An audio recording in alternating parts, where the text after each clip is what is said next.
Hello, it's Romanosky and Aidan Goss shooting from Calgary, Canada, and the Lugnuts facility. And the car we have behind us is a 2004 Audi RS6 Plus. Now, you probably haven't seen many of these cars because they were never sold in North America. This is a JDM car that came into Canada, Japanese domestic market, in 2021 to an enthusiast with quite an eclectic car collection. It's now being sold on online auction, and this video is a preview of the car. We'll do our best to describe the car, you know, what is an RS6, the componentry and so on, what makes an RS6 Plus different from the regular RS6, the history of the car being from Japan, imported into Canada, and then living the last 4 years in Calgary. We'll go through and do a narrated walk-around video of the exterior. We'll call out all the, stone chips and scuff marks in the paint, not that there are many, but we'll call out imperfections and so on, walk around the car. We'll go through the interior. We'll go through the seat leather, which is gorgeous, headliner carpets, dash, etc. We'll open the boot, have a look there. We'll put the car on the hoist, and we'll get a good look underneath the car, which is very telling. And then we'll take it outside. We'll do a cold start video and a driving video, and I'll give you my driving impressions of it. I've never driven one of these before. There's not that many of them around. You'll get a comprehensive tour of the vehicle, the top side, underneath, the interior, and we do these videos not for likes and subscribe and entertainment. We do it for the person who might be buying the car online, sight unseen, sending somebody they don't know a bunch of money for a car they haven't seen, very possibly in a different country. Okay, so let's start the video with a little bit about the Audi RS6. Okay, so Audi's RS line is what the MM is for BMW and the AMG is for Mercedes. It's Rennsport or race. So we first saw an Audi RS as the RS2, and that was a collaboration between Audi and Porsche. It was built, well, in at least a lot of it was built in the Porsche assembly line that was vacated by the Mercedes 500e, and I think even before that, maybe the 959. Okay, so anyway, we saw the RS2, and that had a bunch of actual Porsche 911 components in it. And then Audi has since then, in the early 2000s, produced RS versions of all of their cars, particularly favoring the estates. Now they have RSs in the sedans as well, but they started out with, I think, just putting the RS versions on the estates. They were never sold. Well, the RS6 was never sold in North America. I'm not sure the other ones are too. Anyway, it's been very on and off for selling estates in North America because the market's gone almost entirely to SUVs.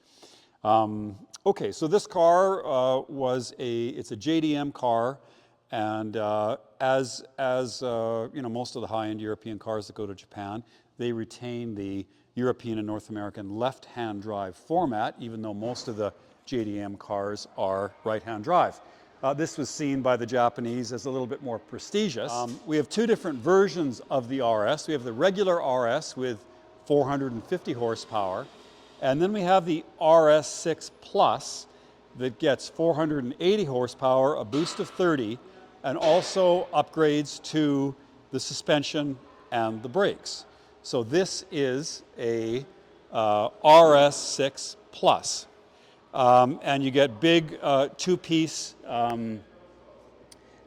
brake rotors, where the inner piece is alloy to save weight, and then it's separated from the rotor, which is attached to the hub part by pins to keep the heat absorption in the axle and the bearings, or to keep the heat away from the bearings. And those look like I mean, those look like they could be right off an Audi R8. And then you've got the big, looks like they're 1, 2, 3 piston caliper. Yeah, 6 piston caliper fronts. I'll put all the specs in the web page I build for the car, which you can link to. Now, there will be somebody on the internet who will say this isn't an RS6 Plus because it has bright trim, window trim, and roof rails, where the special edition 999 European version of the RS6 had those blacked out. But this is a JDM car, and into Japan, Audi sent 20 cars that were numbered. And this is one of those 20 cars. And there is a plaque on the center console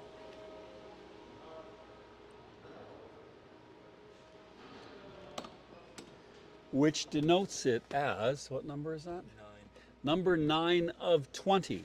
So this is the 9th car produced of 20 as an RS6 Plus sent to Japan, and is one of 20 that look like this with the bright work instead of the black window surround. So that just kind of makes it cool. I think it matters too much what color the window surround is, but it's a 1 of 20 car, and of this mechanical specification, it's 1 of 1,000 cars. It's unclear to me whether they made 999 for the rest of the world and then an additional 20 for Japan, or whether the 20 they sent to Japan is in the 999. I don't know that. I don't really suppose it matters.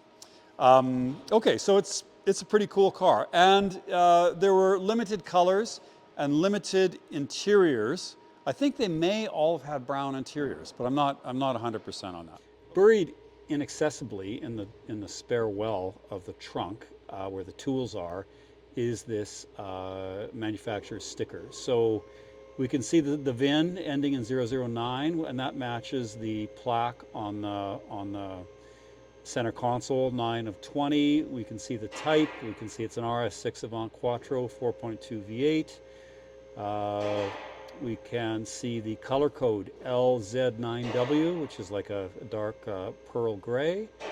And I guess the motor is the BCY, whatever that is. And there are the option codes there. Okay, so but I haven't found the, put this back. Might as well get a shot in there while we're at it. A nice clean spare tire well, and obviously a new battery. So this just drops in like so, and then we've got a couple of different covers like that. Very elaborate, very German. And then that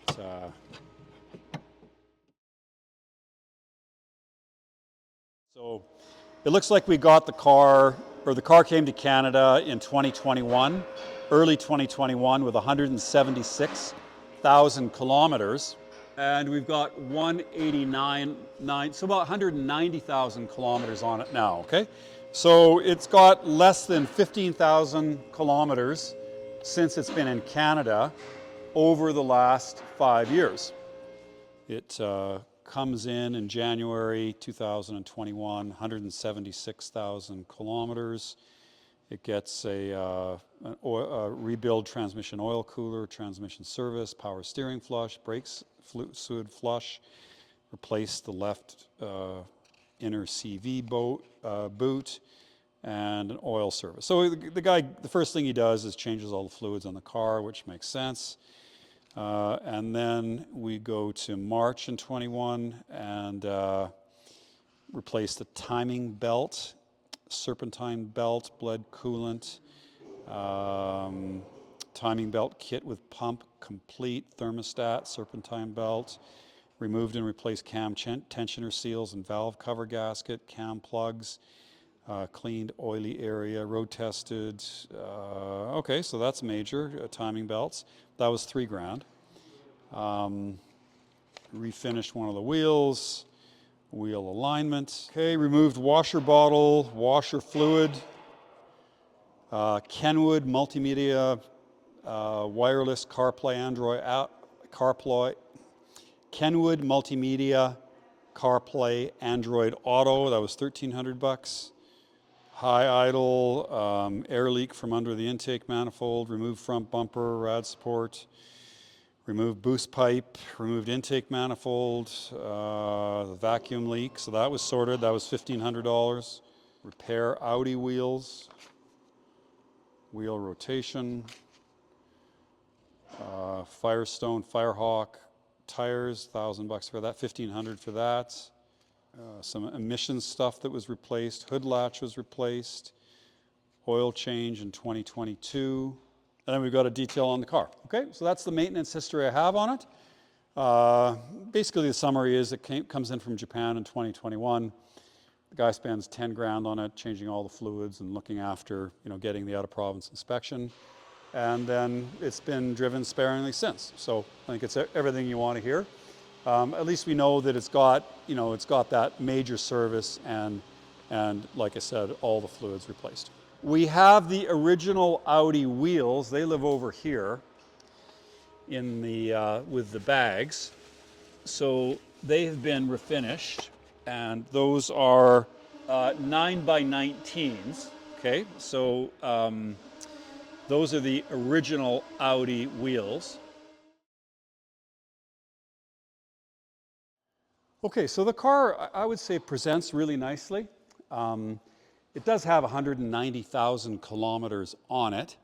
So we're not expecting a showroom car, but it doesn't have any obvious flaws, scratches, or dents. However, it does have uniform wear commensurate, with the year and mileage. So, and what I mean by uniform wear is it does have, lots of stone chips that have been touched up that on close examination are visible. We do see some, I would say, kind of light uniform swirling in the paint under the bright fluorescent lights, which really show that off, okay? The car could probably benefit from, a paint correction or a wet sand. We can look at the fit of the front bumper. If it gets banged, sometimes the clips can break and it can be loose. We're not seeing that. The headlight lenses are still bright. They have not yellowed. The surround for the grille, upper and lower grills, is still in nice shape. We have a little bit of stone chips around there that are visible. The fog lights that live there are unbroken. Okay, so moving around the car, we see again the fit in the bumper is in nice shape. The alloy wheel is uncurbed. Tires on this are recent. We have two 55/35/19s all around, and they are just a couple of years old, if that. 2021 date codes on those. And I don't see any scratches or door dings. We have the nice aluminum, kind of an Audi signature look for the aluminum mirror cover, and the aluminum brightwork on the window surround and the roof rack look good. It has these carbon fiber cups let in the door handles. Not sure if that's original or not. Probably not. But I don't see any scratches or dings around the car. The sides of it are glass smooth. Going around the rear bumper, I don't see any scuffs on the bumper covers. Like I said, the tailgate, we've got kind of one little gouge out of it there, but it's in decent shape. The oval alloy exhaust tips are in nice shape. The light lenses are still bright. Wiper blade on the rear window is still supple. So everything good here. Driver's side, again, I don't see any scratches. I don't see any door dings, any flaws. You know, sometimes on the edge of the doors, you know, these get chipped up if they get opened. I don't see that. There's one tiny little dent here. Tiny little ping. I didn't even notice it before, right there. It's very, very small, okay? But anyway, I'll disclose that. The rear, you know, a little mark there. A couple little marks on the rear doors. That can easily be touched up. Okay, let's just go look on the doors on the other side. Light lens is good. All 4 alloys are in nice shape. We've got a couple stone chips in the car. That's the worst of it right there. It's not spreading. It's just around. There's no cracks radiating from it. And there's a little couple other pits in the center. Otherwise, all the glass is good. Wheels are all new. Tires are recent. Have about 10,000 kilometers on them or something like that. And otherwise, everything on the car looks good. Very presentable. And like I said earlier, can't be reasonably faulted for the year and the mileage. So let's do a paint meter on it. So you can measure in mils, which is imperial, or micrometers, which is metric. This is set up in micrometers. Micrometer is 1/1000th of a millimeter. Factory paint, you know, there's always discussions about what's factory and what isn't factory. Generally speaking, you know, it's around 130, 140, 150 micrometers, so about, you know, 0.15 of a millimeter. But there are lots of brand new cars, I'm absolutely positive, that have original paint that are over 200 as well, okay? When a car gets in an accident and the body shop, you know, sands down the original paint and you know, refinishes that panel and then repaints it, you know, you're getting numbers in the 300s and 400s. If there's filler in the car, you know, you can get anything from 500 to over 1 mil of total paint depth, okay? So on a European car like this, I'm expecting, you know, something in the ones. And then if the car is overly polished, you can actually get under 100 micrometers. But anyway, with that all said, I haven't metered this before. Let's just see what it says. 270, 238, 219, 140, 155, 123, 128, 117, 103, 118, 128, 82, 100, 149, 109,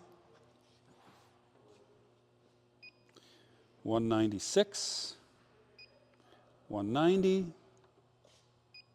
184, 128, 119, 141, 138, 128, 147, 186, 180, 228, 231, 115, 165, 197, 135, 177, 166, 183, 180, and 186. Okay, so what does that tell us? Well, for sure, most of the car is original. I think this panel here, 324, 280, 257, I think it's a little bit too thick to be original. Whether it's just been re-cleared or repainted, I don't know. I can see, you know, maybe a little bit of pits in the paint. I'm going to call this as a repainted panel. matches perfectly, which is good for metallic paint. The door is original. So I think this panel's definitely been repainted. I think the hood is, I'm going to call the hood original. This panel, this piece here, 162, 182. You know, it may have some 165. I mean, that's just too thin for a repaint. That's just too thin for a repaint. And I don't see any prep marks at all. So I think it's just that fender, and the door is original. This is original.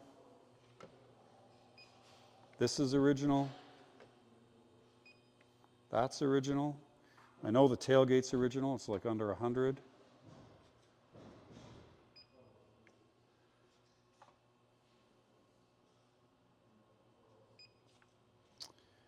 And what were we on these again? 120. Okay, so I think really that we've got a repaint on this fender. Otherwise, I'm going to call this car for original paint. And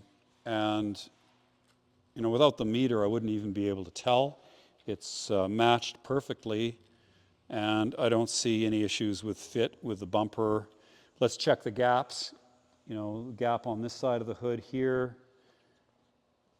you know, is factory, the same gap as that side. You know, the hood lays flush with the fender.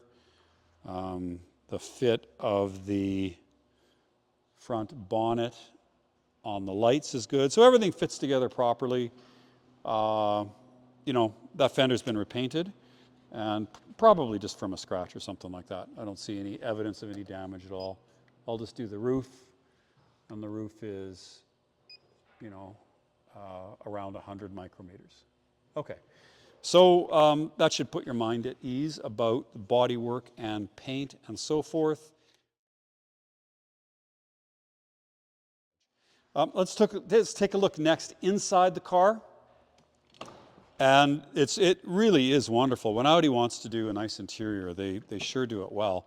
I'm not sure exactly what they call this leather, but it is it definitely looks to me like a vat-dyed natural leather, not the highly processed leather you find in sort of the ordinary luxury cars.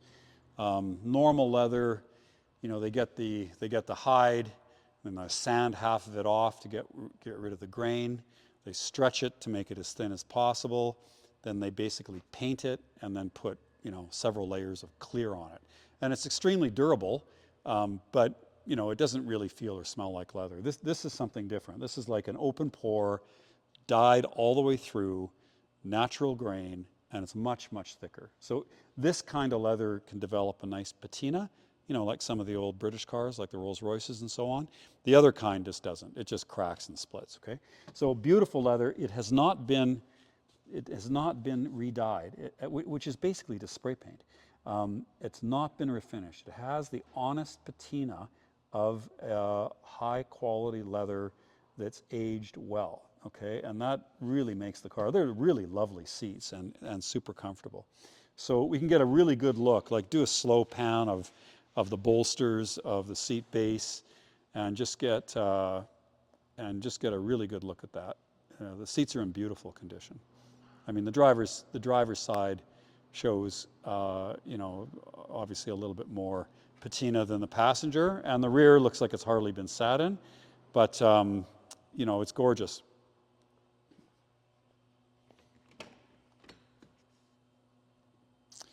And electrically adjustable for both passenger and driver, of course.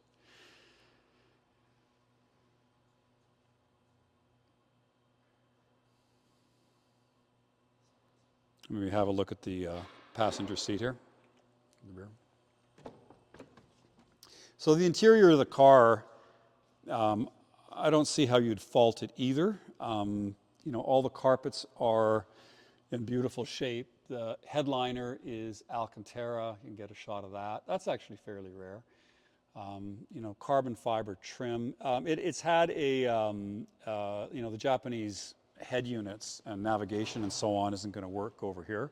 So that was replaced for about $14,000 for a, a state-of-the-art head unit with Android Auto. We don't see any evidence of sun damage. And coming from Japan, you generally never see that. If it's from Arizona or something, it's a different story. I don't see any wear, like any material wear on the sills, on the carpets, center console, steering wheel. There's no scratches.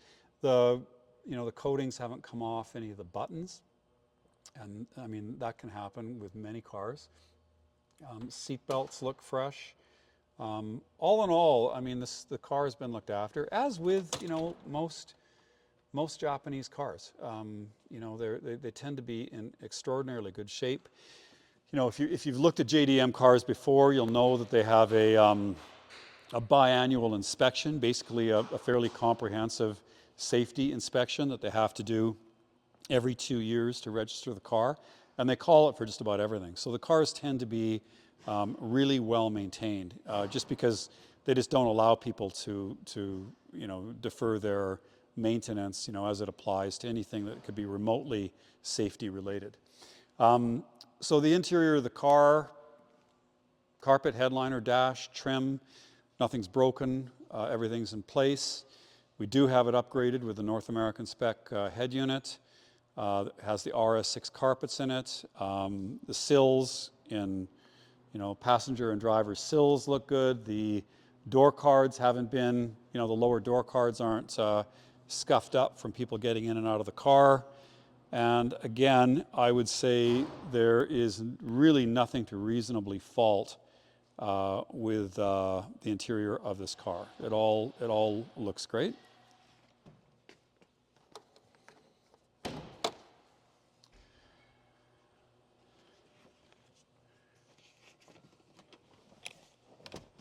Of course, the seats are going to fold 40-60. We have the ISOFIX child anchors for those worried about that. It looks like 2 of those. We don't have 3, but we have 3 seat belts. We have the RS6 Recaro monogrammed seats.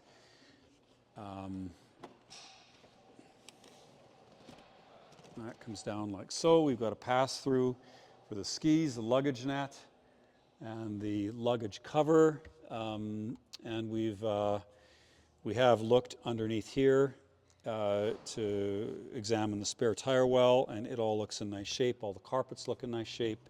And again, it's not damaged or cut up. There's a couple small dents in this piece, I suppose. But all looks really good. Okay, it's a manual closure. We've got oh, that's interesting. I didn't notice that before. Well, I guess that attaches to well, that's a shade. That's a manual shade like that. Okay, oh, great. I haven't seen that before. So shade for the rear window, and warning triangles are up there.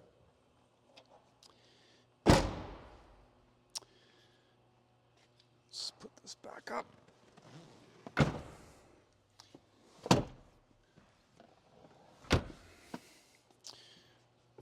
All right, what do we have for rear climate control? We have seat heaters in the rear and a cigarette lighter, ventilation controls. And we've got side window blinds as well. So blinds on all the rear windows. Which if you have small children or dogs or pets or something is pretty necessary. We're at it. We could have a look in the load area, and we can see that it had an easy life and that all the carpets are in good shape. I mean, a lot of times these estates get used for bikes and stuff like that, or golf clubs, and these areas here on the sill and the back bumper can get pretty scratched up if you're throwing stuff in the back all the time.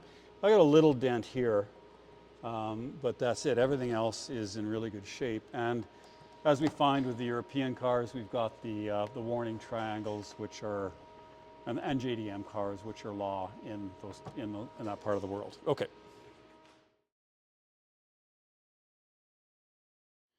And let's have a look under the hood here.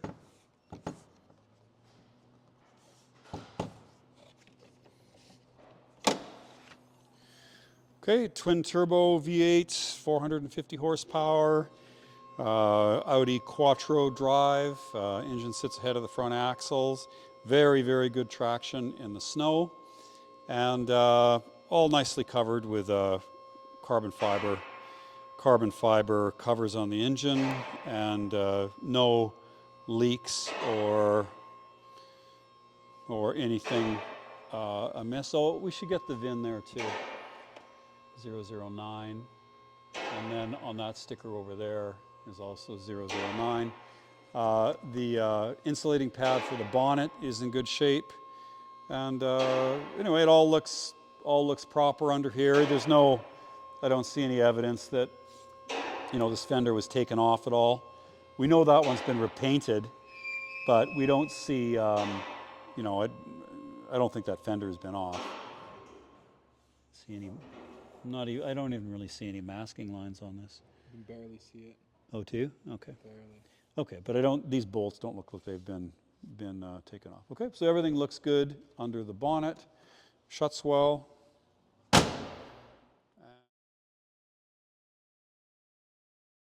Okay, so let's have a look at this Audi in closer detail. First, we can have a look at the front bumper cover. And we can see it is intact. It is fit well to the fenders.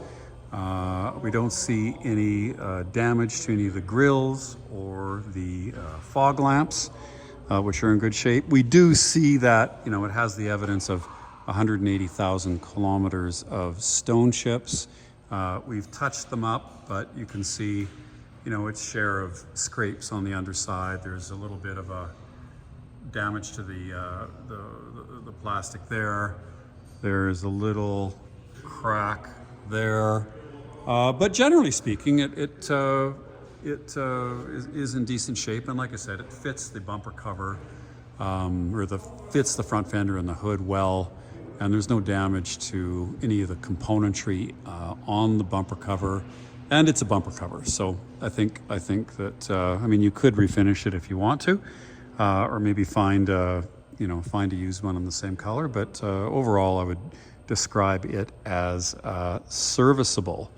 So next, I suppose we can look at the wheels and tires, and these are on the front. They're 255/35/19s, and we have a date code of the 7th week of 2021.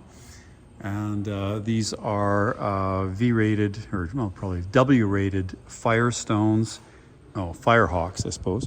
And then we can look and see what we have left for tread depth. And these ones probably have about 25% used and 75% remaining.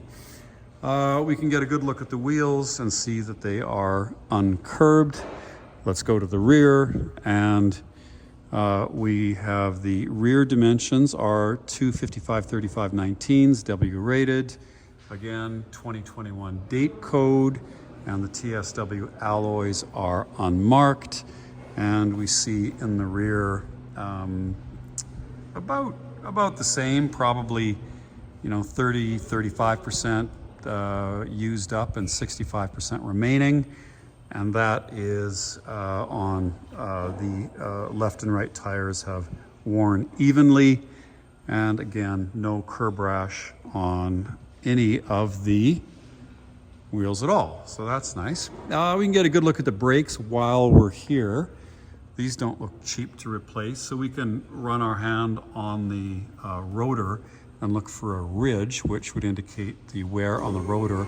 And they look very recent, if not almost new, okay?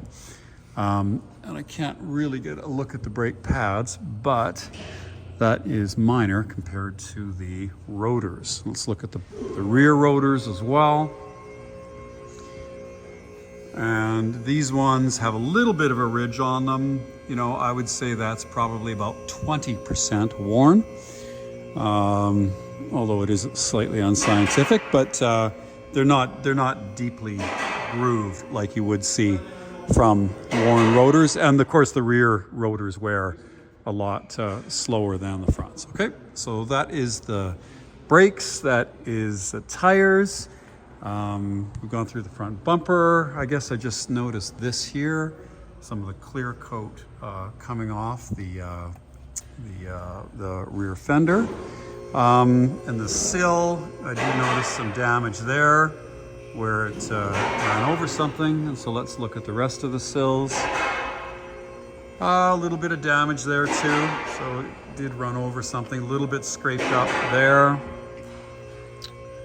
And again, that one's starting to crack as well.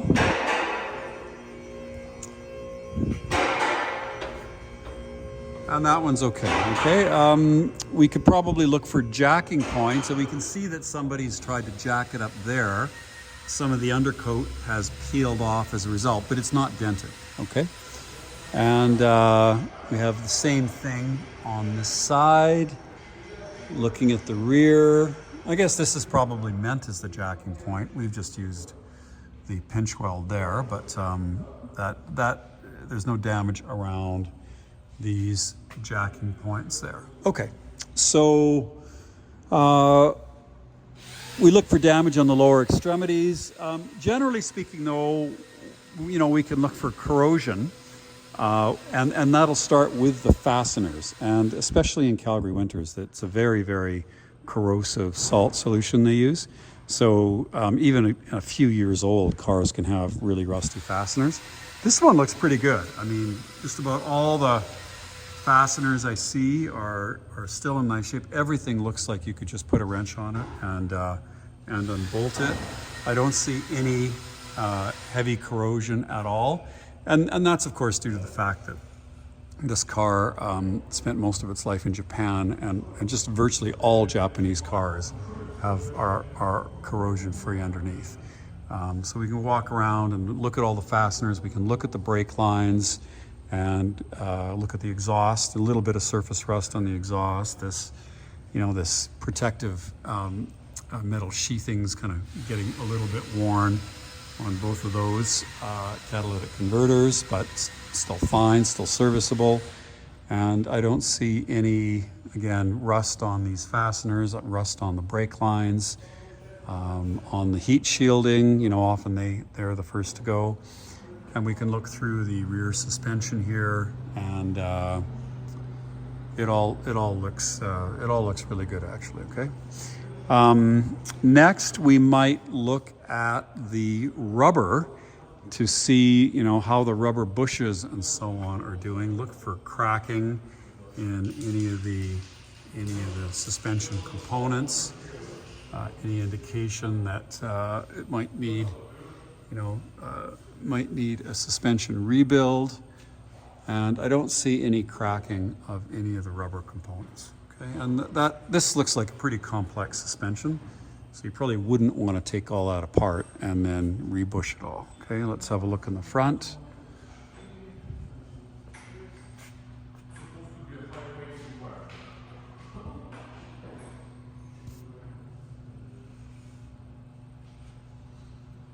There's a lot going on in this car. But I don't see any of the rubber deteriorating throughout.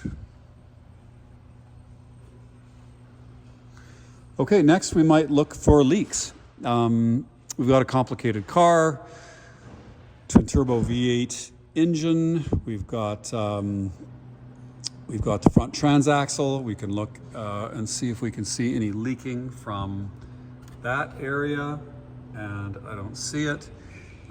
We can look at the oil pan and see if that's leaking, and again, that's dry. I don't see any leaks at all, actually, coming from the front powertrain unit. It's got its accumulated road grime, but I don't see anything that's actually wet, which is actually quite surprising. Most cars of this age and mileage, you would. Look at the rear differential, try to get in there. We don't see any wetness underneath with the rear axle seals.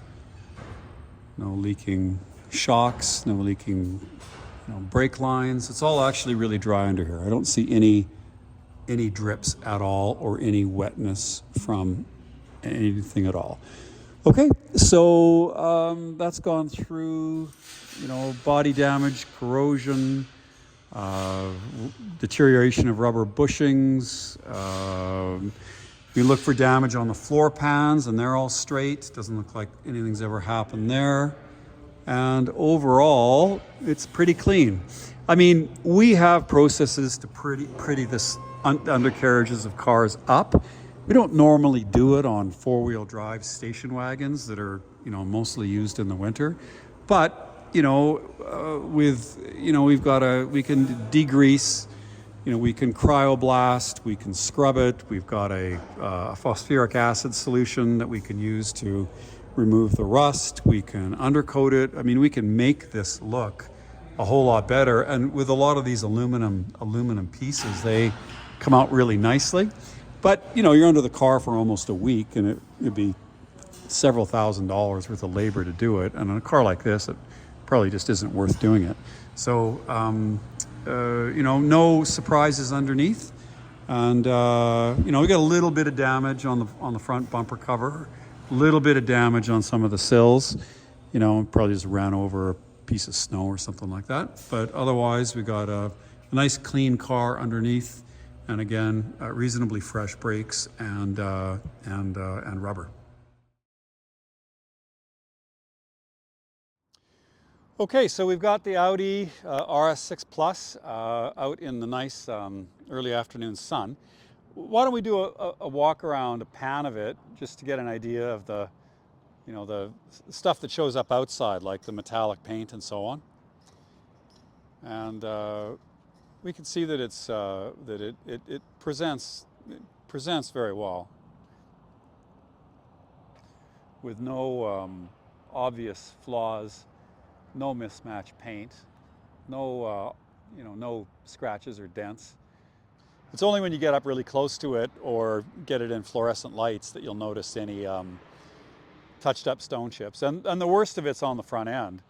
And literally, I cannot see any, like from right here, I cannot see any flaw in the car. I just can't. If I get up really close and start to examine it within a foot or something like that, then I'll see that there's stone chips that are touched up. Otherwise they're invisible. So we'll do a cold start on the car. Aidan will film the back of it when we start it up, see what comes out of the tailpipe. We'll put a microphone on the engine, listen for any noises. We'll get in the car, get it up to operating temperature. We'll look for warning lights, check engine lights, that kind of thing. Take it for a short drive, assess it for any sort of wheel or tire imbalance or vibration.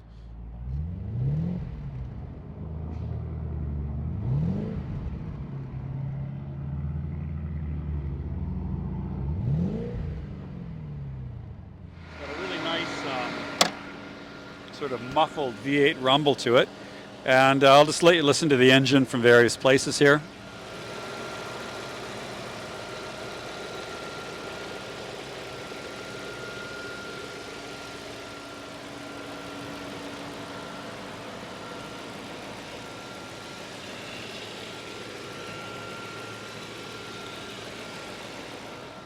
All right, so there's no everything's in order here. There's no unusual noises, no noises from the ancillaries, no excessive valve train noise, and no bottom end noises as well. It sounds like a new car.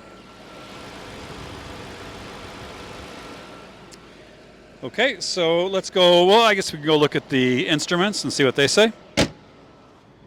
Well, we can turn down the fan speed here.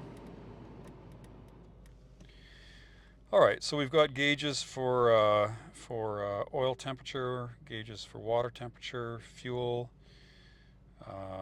and battery. So you can see that the car is cold. All right, so okay, well that's a good sign. Okay, so now that we're in gear, the car has been running for a little bit. We've got definitely heated seats that work, front and rear. So let's turn those off because we don't need them. We have gauges for oil temperature, water temperature, fuel, and voltage. Okay, all of those are in order. The car is warming up. We have a display in the center, and it gives us the exterior temperature in Celsius, 66 kilometers an hour, which I think is the average speed, which is extremely high. Normally cars are around 30. 35, 2.7 kilometers per liter consumption, and that gives us the time. I think 130 is probably you probably get a chime when the alert when you hit that speed. So that's what that is. We can turn that off. So we got a cup holder there, we've got our hazards, we've got the Parktronic, we have the electronic stability control. Okay, and lots of storage, everything works, so let's just take this car out for a drive now. We have the Tiptronic manual option for the automatic gearbox, and let's go. So initial impressions are of an extremely comfortable seat, good driving position, and a really unobtrusive engine, at least at low RPMs. You know, I'm expecting it to be fast, and it is effortlessly fast. Okay, this is a very poor road. There's lots of trucks on this road, and so it's a good test of the suspension. If there's any suspension issues or clunking or something, you'd find it on this road. Okay, so I don't feel any slop on the suspension, or I don't hear any kind of metal on metal clunks. And it's all reasonably well composed. The car tracks straight ahead. I'm not picking up any vibrations from the brake rotors or the tires. Not that I'm expecting any, because they both look fairly new. And although the road's heavily cambered, you know, the car is tracking straight. Okay. Lots of torque from the engine, as I guess you would expect. Like, it doesn't have to have any revs at all, and it just rushes ahead. It's pretty instant performance. So I can't imagine a better winter highway car than this. You know, suspension is firm. Those are big potholes, and you know, handling is sharp. And just the way it squirts out of the corners is hugely impressive. So this is an extremely capable machine. Must be a blast in the snow. So my other impressions of this car are that it comes across as a simple machine. I mean cars today, you know, they've got 2 or 3, you know, massive touch screens and apps and so on, and this is very basic. There are basically, you know, no controls other than the ones you need. You don't have like 6 different drive modes and 4 different you know, suspension settings. The wheel's not cluttered up by a lot of buttons. You've just got your basic stocks. You can shift manually if you want to, but the dash is just nicely designed and relatively just fairly clean. And well, it's just seriously quick. That's 130 kilometers an hour, and it doesn't feel it at all. Like, you know, on that same stretch of road, I have to work cars to get up to 100 kilometers an hour in many cases. So it's I guess you call it a Q car. It's just so much torque. My goodness. Like it doesn't even feel like it's trying. You would expect that. I don't know what this car weighs, 4,000 pounds or something like that, with 500 horsepower. But it's a 5-liter engine that's turbocharged. That just gives you so much torque, and a pleasing exhaust note. I don't find it overly darty, or this isn't, despite it being an RS6 Plus, you know, the highest performance car Audi offered. I don't find it kind of obnoxious or darty. It doesn't take anything away from you. I was driving a newer RS6 not that long ago, and it was hard, stiff, loud, and just kind of obnoxious. It wouldn't have been my choice for a daily driver. It was just a little bit too hardcore. This doesn't really come across like that. It comes across as a a nicely appointed European sedan that's well finished, beautiful interior and seats and so on, with like an extra powerful engine. That's what it comes across to me as, and as that, a perfect driver, especially for the winter, right? So you have your space with the Avant, and you have the performance, and you have all-wheel drive, and I can't imagine anything better for that. Plus, with the weight distribution of the car and the engine, ahead of the front axle, you might limit yourself on the track, but this car's not going to the track. But what you do get is a big benefit in stability and in traction. And so all that points to something that's just a magnificent sort of all-round car.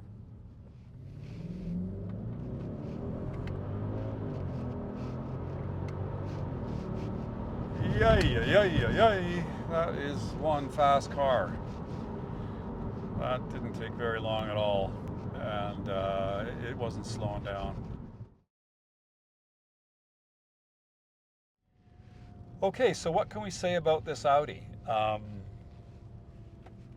What are the main points that we can say about this car?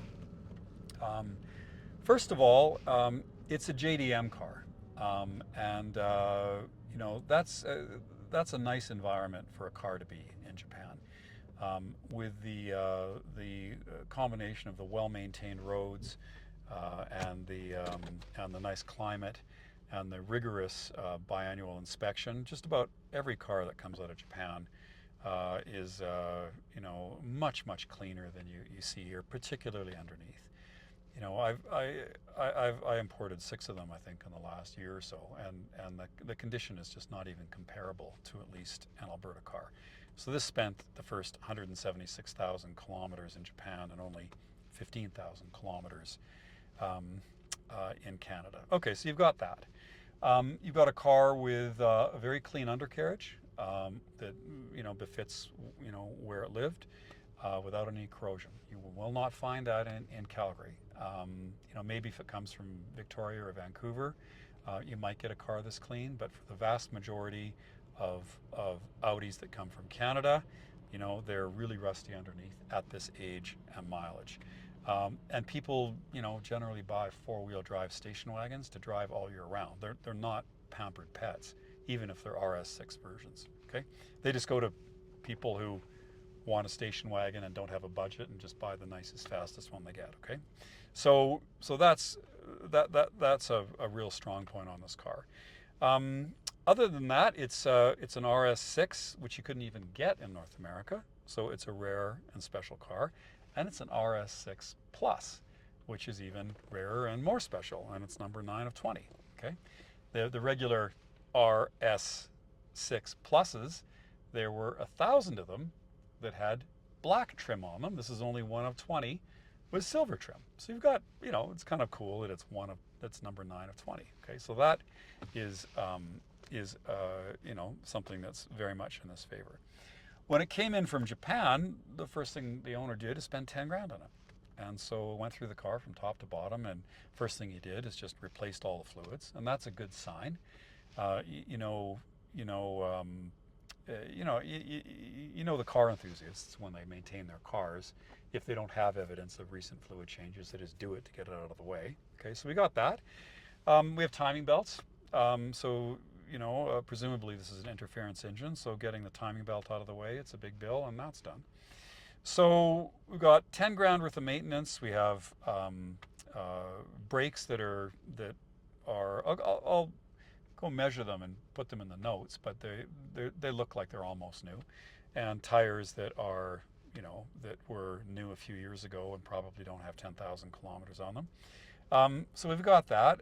Exterior, we've got all original paint except for one fender, it looks to me. And then no obvious cosmetic defects. Okay, we have some stone chips on the front bumper, and there's a couple places, a small crack on the bottom of it, on one of the corners. And then I think on the sills there's a couple little parts that were damaged, but nothing you can see. Nothing that really matters, nothing that's metal that's going to rust, either just plastic pieces. Okay, so overall the condition is good. As I've said in the video a few times, really can't be reasonably faulted for the year and mileage. Okay, but the main thing is that, well, you're just not going to find another one. Like, you're not going to find another, it's not like you're going to go on Auto Trader and find number 8 of 20 and compare and contrast the two cars, right? There's only 20 in Japan. So, you've probably got the only one, you could have the only one in North America, and of this type, and you could have one of a handful of even just RS6s in North America. So the main thing is finding the car, and then the bones are good, and the body's good, and the undercarriage is good, and it's got lots of maintenance and so on. So it's a real find. You're not going to find another one, and it is it's a pretty special car. And then to drive it, well, it's got a lot going for it in terms of performance, refinement, space, utility, smoothness. It's got all of those things. So basically just a great all-around car, and a good example of a car, and it's a rare car, and it's a cool car. So there you go. That's my summary of the 2004 Audi RS6 Plus JDM. Thank you very much. Lawrence Romanosky and Aidan Goss from Calgary, Canada. Please like and subscribe.